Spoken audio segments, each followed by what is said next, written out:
या कहीं भी लगा लो, जैसा एक सोता होता है, तो जब वो बहता रहता है तो उसका पानी से हरियाली वहाँ बनी रहती है। बारिश पड़े ना पड़े कोई दिक्कत नहीं है, कोई वहाँ पे सिंचाई करने वाला हो या ना हो कोई दिक्कत नहीं है। वो झरने के द्वारा हमेशा वहाँ पे हरियाली बनी रहती है। इसी प्रकार प्रभु ने हमारे जीवन में पवित्र आत्मा दिया है। पवित्र आत्मा एक सोता के समान है। वो हमारे अंदर जब बहता रहता है, हमारे अंदर की सारा मुरझायापन, सारी बंजरी हालत को दूर करके एकदम हरा-भरा हमें रखता है। क्योंकि पवित्र आत्मा हमारे अंदर होगा तो कभी हमारे अंदर ऐसी हालत नहीं हो पाएगी, क्योंकि जिस वाटिका में झरना है, वहाँ पानी जब लगातार बह रहा है वो कभी मुरझाई हुई नहीं होगी, वो उसकी जमीन कभी बंजर नहीं होगी, वो हमेशा हरियाली से भरी हुई होगी।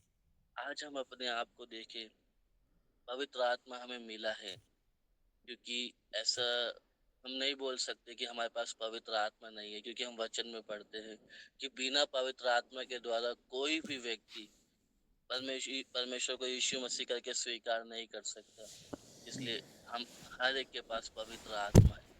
उसके बाद फिर हमारी वाटिका इतनी मुरझाई हुई क्यों है? वो सोता बहना बंद क्यों हो गया? हम अपने आप को गौर करें, क्योंकि पवित्र आत्मा एक सोता के समान है। वो कभी रुकने वाला नहीं है, हमेशा बढ़ता रहता है, उमड़ता रहता है। वो हमें तृप्त करेगा, हमें हरा-भरा करेगा और हमारे अंदर से भी इतना बहेगा कि हमारे आस-पास वालों को, सामने वालों को भी क्या पूरा लेने का प्रयास करेगा। क्योंकि इसमें 4 का 14 में हमने पढ़ा था कि वे फिर अनंत काल तक प्यासा ना होगा, वरन जो जल में उसे दूंगा वह उसमें एक सोता बन जाएगा, जो अनंत जीवन के लिए उमड़ता रहेगा। हम अनंत काल तक उस परमेश्वर के आत्मा के द्वारा हम एकदम हरे भरे रहेंगे। चाहे हमें कोई कुछ भी बोले, हमारे अंदर से प्रेम निकलेगा उसके लिए, है ना? चाहे हमें कोई कितना सताए, जैसे प्रभु का वचन है उनके लिए प्रार्थना करो, हमारे लिए हमेशा उनके लिए प्रार्थना निकलेगी। इसलिए हम अपने आप को देखें, हमारी आत्मिक जो जमीन है वो किस हालत में, कहीं बंजर जमीन की हालत में तो नहीं है। कई बार हमारे मन में ईर्ष्या आ जाती है, क्रोध आ जाता है। हमारे मन में ये नहीं आना है, क्योंकि जब प्रभु का आत्मा हमारे पास है, उसका सोता हमारी वाटिका में जब बह रहा है, हमेशा में हरा भरा होना है, फलों से भरा हुआ होना है। हम एक वचन पढ़ के और आगे जाएंगे। हम श्रेष्ठ गीत निकालेंगे। श्रेष्ठ गीत, सॉन्ग ऑफ सोलोमन, अध्याय 4।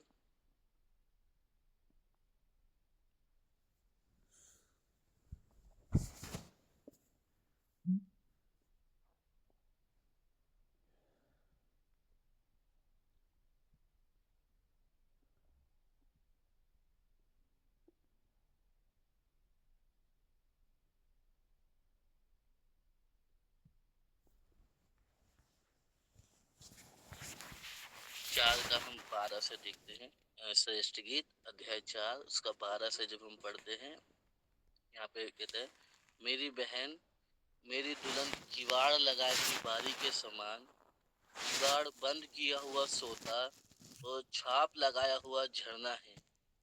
तेरे अंकुर उत्तम फल वाली अनार की बारी के तुल्य है, जिसमें मेहंदी और जटामासी और केसर, लोबान, सब भांति के पेड़, मुश्क, दालचीनी, गंधरस अगर आदि इन सब मुख्य मुख्य सुगंधित द्रव्य होते हैं। तो बारियों का सोता, फूटते हुए जल का कुआं और लबानोन से बहती हुई धाराएं है। हे उत्तर वायु जाग और हे दक्षिण वायु चली हा, मेरी बारी पर वे, जिससे उसकी सुगंध फैले। मेरा प्रेमी अपनी बारी में आए और उसके उत्तम उत्तम फल खाए। यहाँ परमेश्वर का वचन हमें बताता है, मेरी दुल्हन, मेरी बहन, परमेश्वर अपनी कलीसिया को दर्शाता है। हमें क्या है? एक किवाड़ लगाई हुई बारी के समान है। जिस प्रकार एक वाटिका होता है या कुछ भी पार्क होता है, उसमें एक गेट होता है। वो गेट रक्षा के लिए होता है, ताकि कोई भी जंगली जानवर आकर अंदर फसल खराब ना करे, या कोई भी ऐसा व्यक्ति आकर अंदर किसी चीज को नुकसान ना पहुंचाए। इसलिए उसकी सुरक्षा के लिए गेट वहां पर होता है। उस गेट को समय पर बंद करना बहुत जरूरी होता है, इसी प्रकार हमारे आत्मिक जीवन में भी एक गेट होना बहुत ज़रूरी है, क्योंकि अगर उस वाटिका में गेट नहीं लगाएँगे, तो कोई भी जानवर जा सकता है या कोई भी ऐसा मनुष्य जा सकता है जो अंदर नुकसान पहुँचाएगा चीज़ों को। इसी प्रकार आज हमारे आत्मिक जीवन, हमारी वाटिका में अगर गेट नहीं है, परमेश्वर का वो सुरक्षा हमने नहीं लगाया है, शैतान हमारे अंदर आकर हमारी सारी फसलों को खराब कर देगा। हमारे अंदर वो क्रोध, ईर्ष्या, जलन और पता नहीं कितने प्रकार की जंगली बीज बोकर वो चला जाएगा। इसलिए हमारी वाटिका में गेट होना बहुत ज़रूरी है। जैसा 12 में हमने पढ़ा, श्रेष्ठ गीत 4 का 12 में, कि मेरी बहन मेरी दुल्हन किवाड़ लगाई हुई बारी के समान, किवाड़ बंद किया हुआ सोता और छाप लगाया हुआ झरना है। हमारी वाटिका का गेट ऐसा होना है कि कोई भी व्यक्ति हमारे पास जब आए, बाहर की बातें लेकर आए, हम उसको पहचान लें कि ये प्रभु की ओर से नहीं है। हम उसकी बातों को हमारे आत्मिक जीवन में अनुमति ना दे आने के लिए। नहीं तो कई बार वो शैतान के रूप में, किसी भी रूप में आकर हमारी वाटिका को नष्ट करता है। हमारी ज़मीन जो हरी-भरी ज़मीन है, पवित्र आत्मा के द्वारा सोता बहता हुआ जो ज़मीन है, उसमें कहीं ऐसा ना हो हमारा सोता बंद कर जाए। क्योंकि सोता बहना बंद, वाटिका का हरियालीपन खत्म, वहाँ पे सूखा, बंजर जैसी हालत होने में समय नहीं लगेगा। क्योंकि इसमें लिखा है, प्रभु का वचन कहता है, क्योंकि जो तेरी बारी है, जो वाटिका है, वे उत्तम फल वाली है। 13 अध्याय में अनार की बारी के तुल्य है। क्योंकि प्रभु का वचन कहता है कि जब जो तेरी वाटिका है, तेरी बारी जो है, उसमें क्या है, उत्तम उत्तम फल है। कहीं ऐसा ना हो कोई आए तेरे फलों को नष्ट कर जाए। आज हम परमेश्वर के वचन से भरे हुए, हमारे अंदर विश्वास है, प्रेम है, प्रभु के अच्छे मूल्यवान फल हमारे अंदर लगे हुए हैं। कहीं ऐसा ना हो कोई व्यक्ति या शैतान इस वाटिका के अंदर आए और इन सारे फलों को क्या है, नष्ट कर जाए हमारे अंदर से। प्रभु के प्रति जो हमारे अंदर विश्वास है, आज हमारे अंदर प्रभु के प्रति दृढ़ विश्वास है। कहीं ऐसा ना हो कोई भाई या बहन आए हमारे पास, तू कहाँ प्रभु में लग गया, प्रभु में आया जब से तुझे चंगाई मिली, तेरा घर परिवार ठीक हुआ, तुझे आशीष मिली। कई लोग ऐसे आकर बोलेंगे, हमारे विश्वास को हिलाएंगे। तो हमें उनकी बातों में नहीं आना, हमारे अंदर भी विचार डाल सकता है शैतान, हाँ इसका सही कहना है, हम प्रभु में आए इतने साल हो गए, प्रभु ने हमारे जीवन में काम तो किया नहीं। कई बार शैतान इस प्रकार से लोगों के द्वारा हमारे मन में आकर जो विश्वास का फल है उसको नष्ट कर सकता है। ऐसे ही और कितने हमारे अंदर फल है जिसको वो आकर नष्ट करना चाहेगा, खराब करना चाहेगा। इसलिए हमारी वाटिका में गेट होना बहुत ज़रूरी है।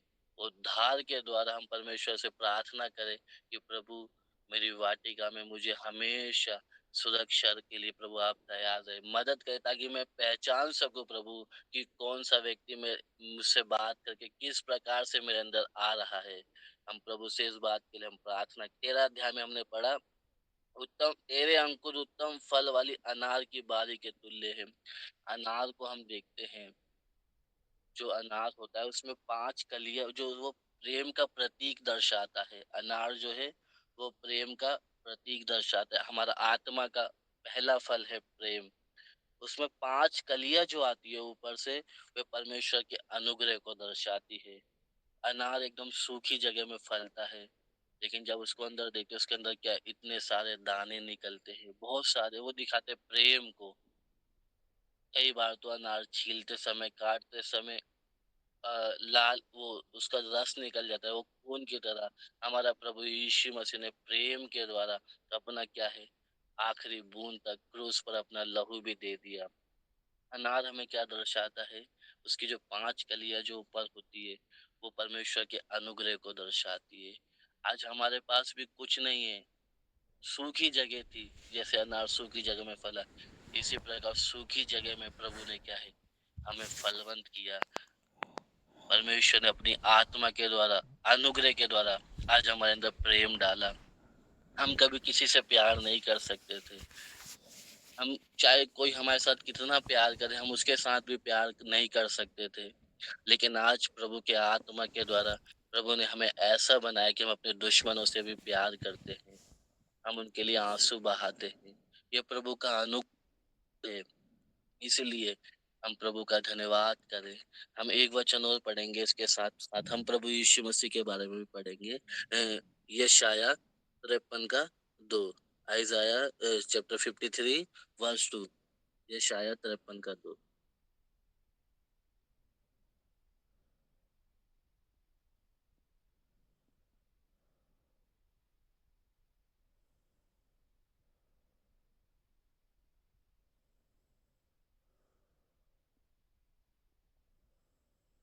हम्म, हम पढ़ते हैं, क्योंकि वे उसके सामने अंकुर के समान और ऐसी जड़ के समान होगा जो निर्जल भूमि में फूट निकले।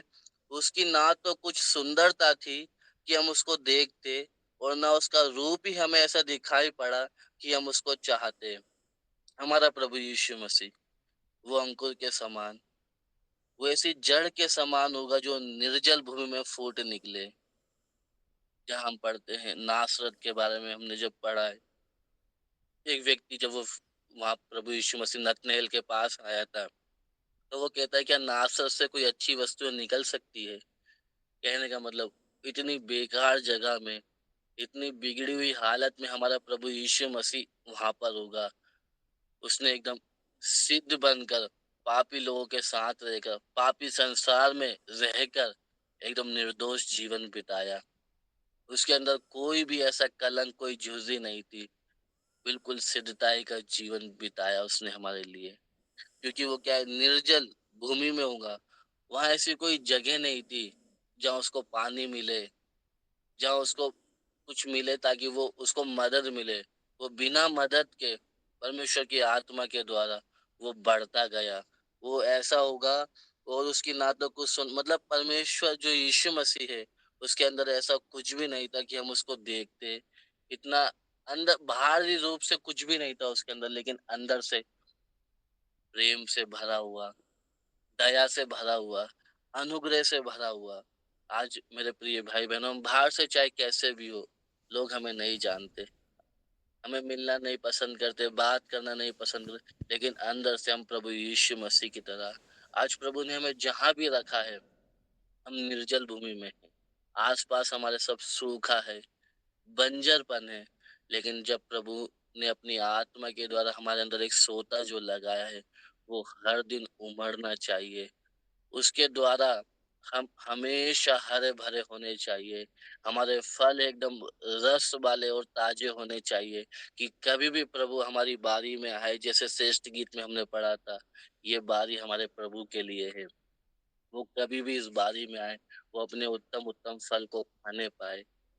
इसलिए हर दिन हमें प्रभु से प्रार्थना करना है, जो वाटिका प्रभु ने हमारा आत्मिक जीवन की हमें रक्षा करना है, इनके फलों की रक्षा करना है, कि ये सब प्रभु के लिए है। कोई शैतान आकर या कोई व्यक्ति आकर इनको बर्बाद ना करने पाए। इसलिए हर दिन हम अपने आप को जांचते रहे। हम एक वचन और पढ़ेंगे, जानने वाला है हमारा।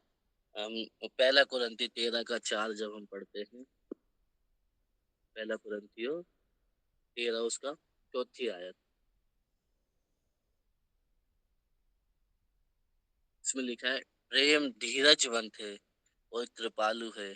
प्रेम डहा नहीं करता, प्रेम अपनी बढ़ाई नहीं करता और फूलता नहीं।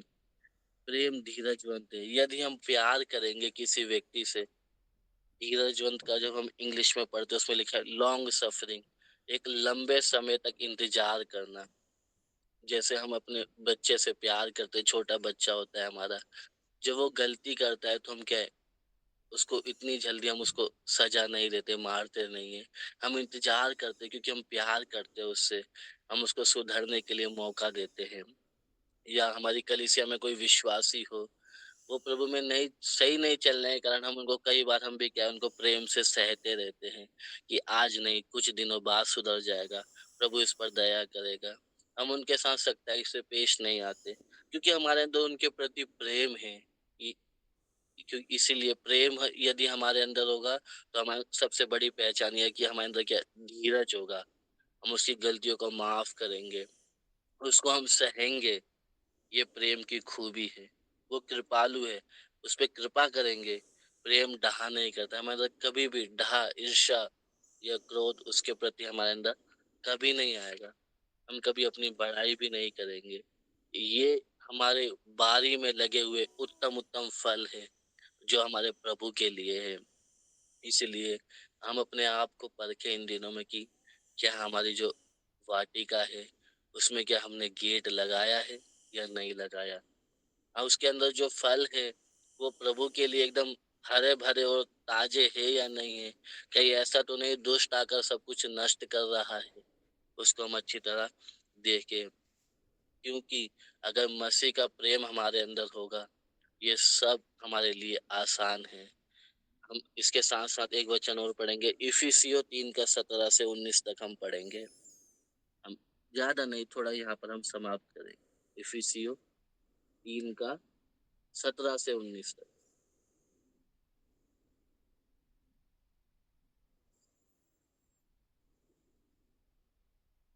हाँ, और विश्वास के द्वारा मसीह तुम्हारे हृदय में बसे कि तुम प्रेम में जड़ पकड़कर और नेव डालकर सब पवित्र लोगों के साथ भली भांति समझने की शक्ति पाओ कि उसकी चौड़ाई और लंबाई और ऊंचाई और गहराई कितनी है।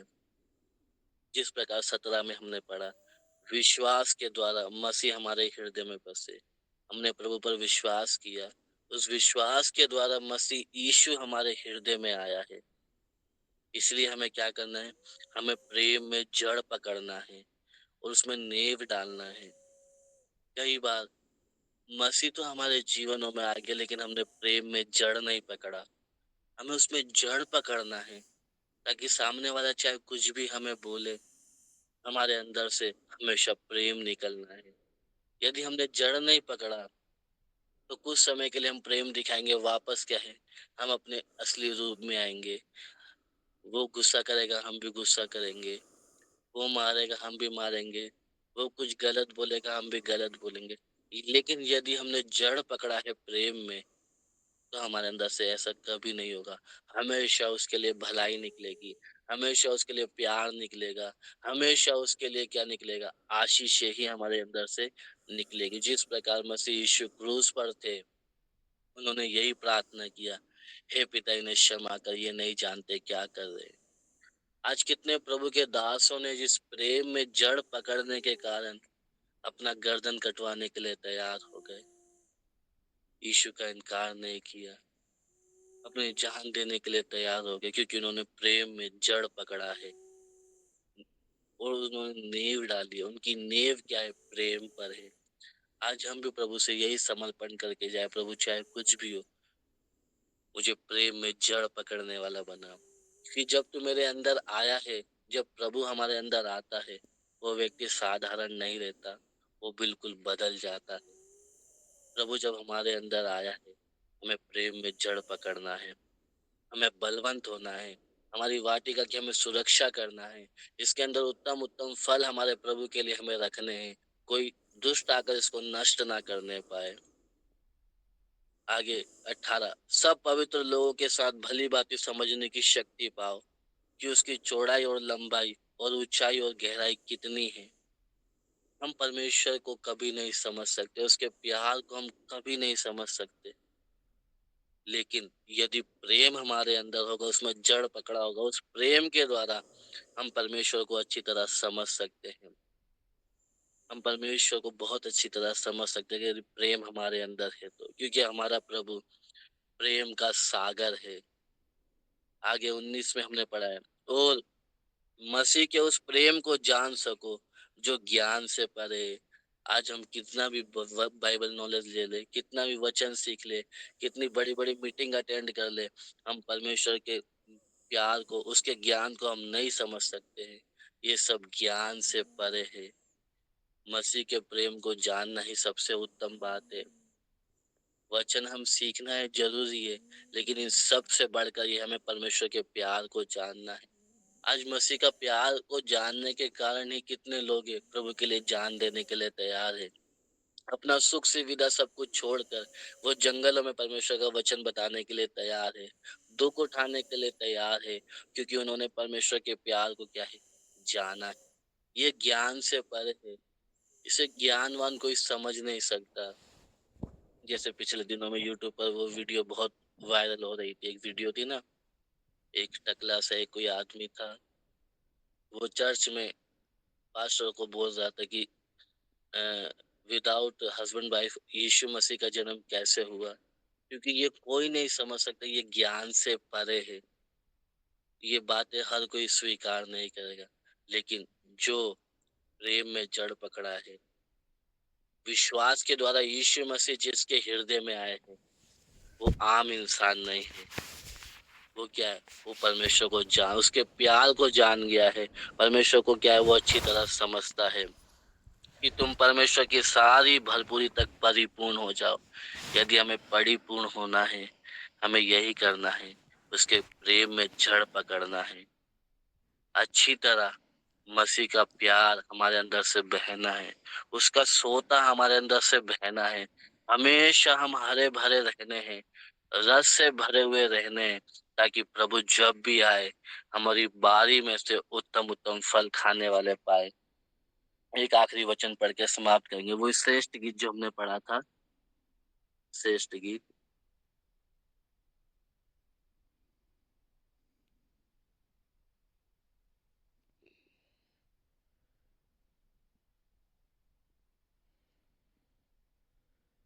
हाँ, इसका 4 का 16, श्रेष्ठ गीत 4 का 16। हे उत्तर वायु जाग और हे दक्षिण वायु चली आ, मेरी बारी पर वे जिससे उसकी सुगंध फैले, मेरा प्रेमी अपनी बारी में आए और उसके उत्तम उत्तम फल खाए। हमारा प्रभु हमारी बारी में आए, हमारी बारी में ऐसी खुशबू होनी है कि हमारा प्रभु चले आए, हमारे जीवन की सुगंध ऐसी होनी की क्या है, लोगों पर प्रभाव डाले, हमेशा खुशबू से भरी हुई, रस से भरी हुई। मसीह जीवन ही प्रियो, हमारा मसीह को क्या है, दिखाने वाला जीवन। जिस प्रकार परमेश्वर को किसी ने नहीं देखा, प्रभु यीशु मसीह इस दुनिया में आए, उन्होंने प्रकट करके चल कर दिखाया। इसलिए कहते हैं, जिसने मुझे देखा उसने पिता को देखा है। इसी प्रकार आज लोगों ने मसीह को नहीं देखा है, आज हमें यीशु मसीह की तरह चलकर दिखाना है। जब हम आस-पास चले, हमारे कामों के द्वारा हम भी बोल सके, जब लोग आए ना कि आपका प्रभु कैसा था, हम भी बोल सके, जिसने मुझे देखा है उसने मेरे यीशु को देखा है, क्योंकि मेरा चाल चलन भी यीशु की तरह है। ये हम तब बोल सकते हैं विश्वास से, जब हम भी क्या है, उसकी तरह चलने वाले बनने पाएंगे। इसलिए इस नए साल में हमें हर दिन प्रभु से यही प्रार्थना करना है, प्रभु जी मुझे प्रेम में जड़ पकड़ने वाला बना। प्रभु मुझे ऐसा बना कि कुछ भी हो जाए प्रभु, मेरे अंदर से प्रेम निकले, मेरे अंदर वो धीरजवंत वाला प्रभु स्वभाव लेकर आ, मैं लंबे समय तक सहता रहूं, चाहे कुछ भी हो प्रभु, क्योंकि प्रेम ही हमारे अंदर है, जो हमें सब बातों में क्या है, मदद करता है। एक समर्पण हमारे अंदर होना है। हर दिन हम वचन को खाएं। वचन को खाने का मतलब हर दिन वचन को सीखना है, उसको मनन करना है, क्योंकि जब तक हम वचन, ये जैसे शरीर के लिए खाना बहुत जरूरी है, अगर जिस दिन हम खाना नहीं खाएंगे उस दिन क्या हम कमजोर हो जाएंगे। इसी प्रकार आत्मिक जीवन में हर दिन हमें वचन पढ़ना है, वचन को खाना है। नहीं खाएंगे तो हम आत्मा में बलवंत नहीं होंगे, कमजोर रहेंगे। कमजोर रहने के कारण हम गेट की सुरक्षा नहीं कर पाएंगे। सुरक्षा नहीं होगी तो दुष्ट आएगा, किसी के द्वारा हमारी बारी को नष्ट करके चला जाएगा।